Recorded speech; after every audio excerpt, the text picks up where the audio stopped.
Welcome to Monday night. How's it going? I'm eventually going to make these live streams when I do this, which is preparing your picks for the night. It was a busy day today. I went out. I played pickleball today. I found this video I have from 20. This is from 2020.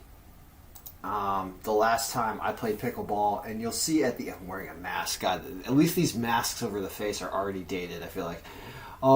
So in this episode of me playing pickleball a year and a half ago, I decided to dive and have no coordination when these are relatives of mine that run this place. And I go after that and I fall and I hurt my knee after this. Yeah, laugh it up. Laugh it up. No, I hurt my knee and I was out for like 3 months. I wasn't even playing hockey. Yeah, laugh it up. No, it sucked. Anyway, I didn't do that today. I took proper precautions. And this video is about taking proper precautions, is what it is. So, got some exercise today. What are our proper precautions? Well, first of all, there's a game that happened today because the Boston Marathon happened today. And it was Minnesota against Boston. Now, we have something over here that I'm going to be toggling a lot in this video, which is the P-stat year. P-stat year means what year are we using the pitcher stats from? And it's set at 22-22 for both this year for both of these pitchers, which is super limited stats. It's only one start. Although Dylan Bundy's start was excellent, and his pitching today was also excellent. Rich Hill's wasn't good, and it wasn't good today either, which is why this creates more of a score like what happened.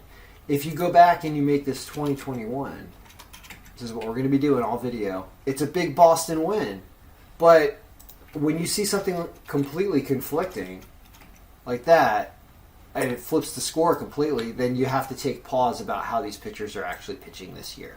So we're going to go through all the games, because there aren't that many, because there's been so many rainouts today. They're getting started now and later, and baseball's interesting. You can live bet stuff too. So there's advantages to doing this and me publishing this, asterisk really quick, right? So let's talk about it. Tampa Bay, Chicago. So there's supposed to be rain here. And you also have to look at the weather. 16 miles an hour left to right, but it could be rainy. I almost don't want to mess with the game because of rain, so let's talk about it real fast.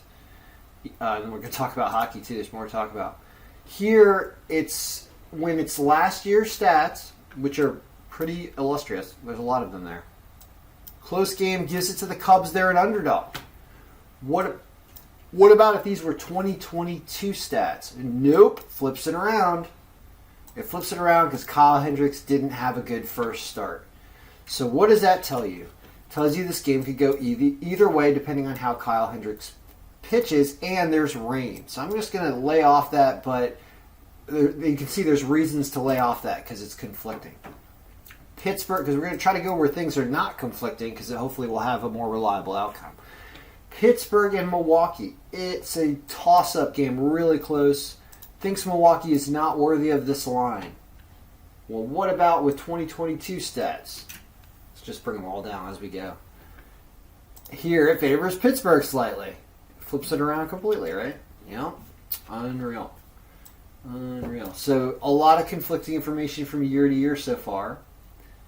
Even though, Eric Lauer gave up some runs previously, this game goes either way.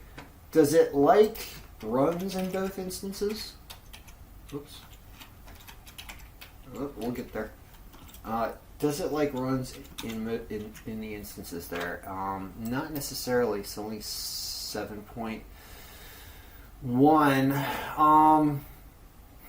All right. Well, another tough game to stay away from is what the algorithm's telling us to do. We'll keep bringing down these 2022s because eventually it's all going to be 2022 pitcher stat year coming up back in May. LA Angels and Houston. Likes Houston a little bit. Not so many stats for Lorenzen. How about this year? He pitched well. And it really heavily gives this game to the Angels in a super low scoring game because he's got a low ERA and a great whip in 6 innings his first start. Houston, a team that's not been streaking well. Also, I'm tempted to put 5% here now. Forgot to do that. I'll add a little streak in there and see what that does. That gets this game up to 3-2. But the other way around from last year slightly gives this to Houston. But the lineup factor for the Angels is better. Angels at an underdog line here at 2022 stats. I'm thinking about playing that. Because there's a lot of good stuff in 2022 pointing in that direction. Angels plus 1.5 is another interesting idea. Let's just add them here. Let's just do this. So we got the Angels to win. This game is probably going to have just started. There's going to be live lines and things like that. We're going to put them on there. Next, Philly, Colorado. Colorado's streaking well. Colorado's slightly favored here. Colorado underdog line. Philly not playing well. How about 2022 stats? Gives it to Colorado even more. Still underdog line. Aaron Nola has 2 starts already? That's crazy. And his ERA is high. Wow. Okay. Colorado needs to be on there. Could be on there at plus. I mean, they're at home, so you may as well take them to win, right? Take that line. Wow. Okay. We got Rockies. Something like this. I don't know what the lines are. Stuff's going to be starting. What's next? Cincinnati and San Diego. There's a AA stat for Lodolo. You could also use 2022, but under AA, yeah, this is where San Diego crushes it no matter how you look at it. San Diego's the number 1 pick of the day still, yeah. Could be as much as 13-1, or, you know, that AA scenario of 5-2 is the other way that goes. Either way, it's a San Diego win. So, San Diego is getting bet down. I just saw the minus 1.5. They are home.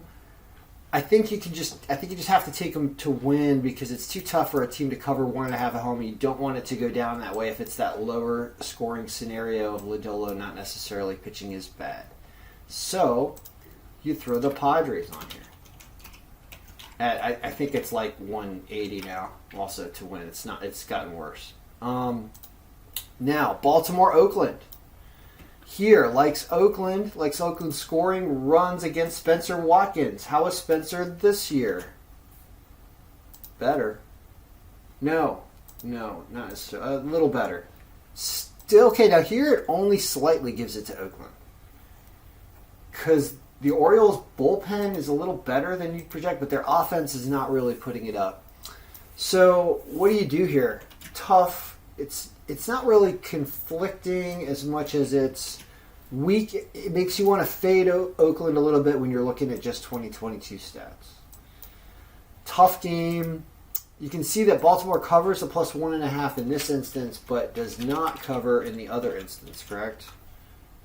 Nope. Here it's a 6-3 game if Oakland hits him early. Maybe wait around and see how he starts pitching. If he's pitching well, then you can consider Orioles minus 1.5. I'm going to do nothing there. I guess. All right, and then Atlanta and the Dodgers. Dodgers number 3 pick of the day. Let's bring all their favorite there pretty well, 14%. When you go to 2022 steps, they have, oh my God, because it's Kershaw. Yeah, how do you not take the Dodgers to win here? Because Atlanta's defending champs and good lineup, but Kershaw pitched unbelievable. I think the algorithm says ride that, obviously, 2022 wise. So it's the Dodgers, and I'm sure they're down below minus 200 at this point, right? I think people figured that out from last night. So those are 4 solid algorithm baseball picks. Now let's talk hockey. So some of these games have already, not really, Calgary game's getting started. I'm going to take a glance on my phone. But what do you do here? Hockey's a little tougher. Calgary's already up 2-1 in the first period. 5:41 left. So they're already winning. Well, it did say take Calgary minus 1.5, which now is at a different line. I saw that at like minus 115. So technically, if you had got this done beforehand, it would be the Flames minus 1.5. Like I did bet it earlier today. Let's just call it minus 115 earlier. That was talked about in the earlier videos, the number 1 pick of the day. So we're going to put it on there and watch it. Now, What else? Here, the over-under is still 6.5, I think, in this Washington-Colorado game. Kemper's confirmed Samsonov. Tough game. I'm a Caps fan. I'm going to lay... I don't want to lay away. I want to watch this. I don't know what... I should lay away. And the algorithm says... Colorado, but the line is... This is a strong team at 54%, and they're streaking well. Both these teams streaking well. If anything, you're supposed to take like Washington plus 1.5 in a scenario like this because they're going to duke it out. But it's not bettable, and there's no great line anywhere. If anything, I will bet Washington to root for them, but I've been told not to, so let's just skipping over it. Okay, Carolina and Arizona. Familka and Ranta. So Frederick Anderson, I think, may be hurt. You got a big, awful line for Carolina. They're the number 2 pick of the day. They're supposed to win 6-2. Arizona's really been letting it down. Couple ways to approach this. But in hockey, it's really tough. And this is a tough game with a tough line. And if anything, you can add like Carolina on and make this thing a big Hurricanes. Call it minus 400. You can throw it on there, and I'll explain why when we do the bets. It's a supposed to win, or you could take a minus 1.5 at probably like minus 150 or something. That's probably the better bet for odds wise if you're really going to root it in. But it's tough. I'm contemplating whether or not that should be on there. What else we got? New Jersey and Vegas. People are saying Vegas needs to win this game, so they're going to fight it out. Says Jersey gives them a bigger fight than you'd think, and Vegas has not been playing well. I want to take New Jersey for fun, but it's kind of a stay-away game. You can take New Jersey plus 1.5. They don't actually cover it there, though. It's tough call, so we're going to let it go. Ottawa, Seattle, though. Here you have the 5th pick of the day being Ottawa.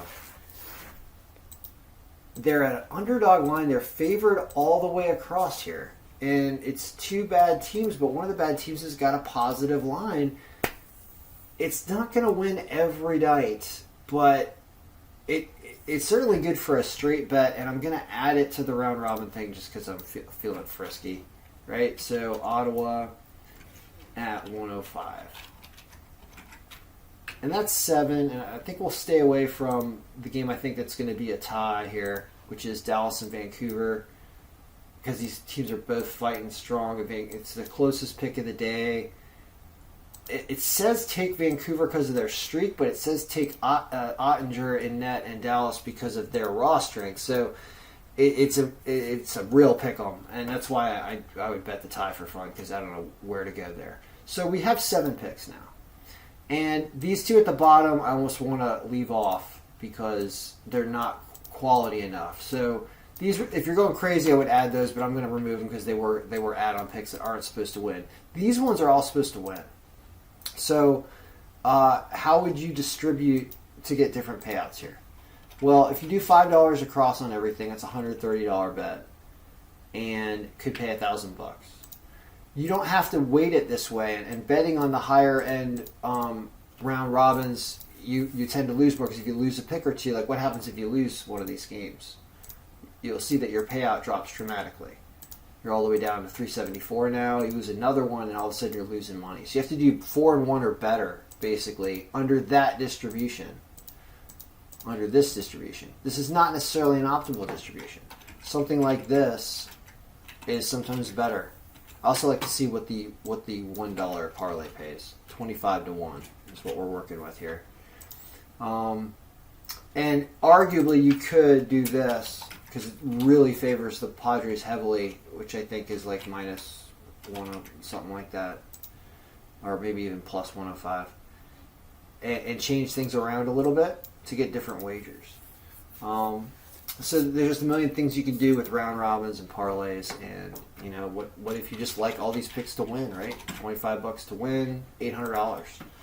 Now, and then what if you got rid of this thing because you really need the Padres to win because they're at home? It's still 641, something like that. I think they were down at minus 200. So there's a lot of different things you can do. All right, so that's how you go through everything, and hopefully that was helpful to guide you on how to assess what's going on. Because even though we got a lot of holes in this newer data, it's still newer this year data, and there's something to be said for that. It clearly worked out in the Minnesota-Boston game, and we'll see how it works out in the rest of these games that get played tonight. All right, good luck, everybody. May your picks and these picks. I'm going to go bet these 5 right now. I mean, the Flames game's going on. I'm not going to get that line. I don't know. Anyway, good luck, everyone. My picks be winning.